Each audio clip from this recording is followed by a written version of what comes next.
talk about that, I'm sure, as the time goes on today. And look, we can have plenty of time to talk about the articles and the very vague articles that we did. It's pretty interesting if you read the report from the majority. There's a lot of discussion about crimes, but they couldn't find it in themselves to charge one.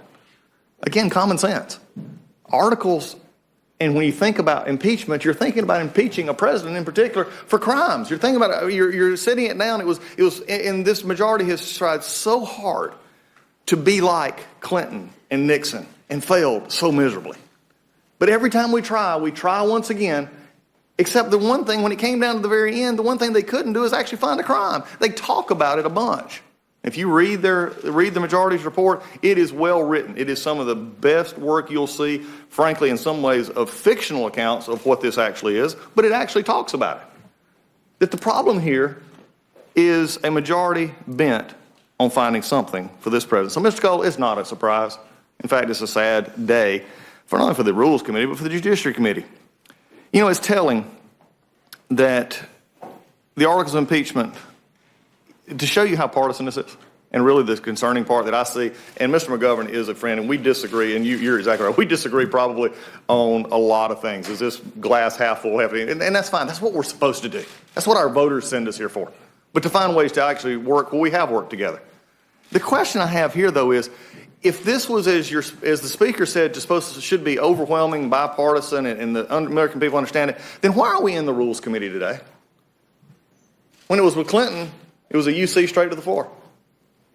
It didn't have to come to the Rules Committee because both sides could see there was something needed to be discussed, and that's not true here. And so we're having to bring it up here to the Rules Committee, a place that I have spent many hours, and many of us in this group have discussed many things, but this should not be one of them. You know, it's interesting that I hear a lot today, and I've heard already from Mr. Raskin and from the chairman as well, the discussion of the founders. And it's interesting, we cherry pick the founders, and that's okay. That's what, partisans do. When you're in a partisan impeachment, you cherry pick the founders. If you like this partisan work, you do that one. If you like the other partisan. But the one that's not mentioned is the very thing that we're here for. And that was found, I believe it was in Federalist, I think it was 65. It was Hamilton.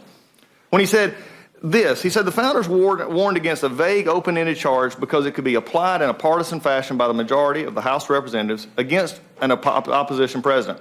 Alexander Hamilton called partisan impeachment regulated by more of the comparative strength of parties than the real demonstration of innocence or guilt, the greatest danger. And additionally, the founders explicitly excluded the term maladministration from the impeachment clause because they did not want the subject presidents to the whims of Congress. Their words. James Madison said,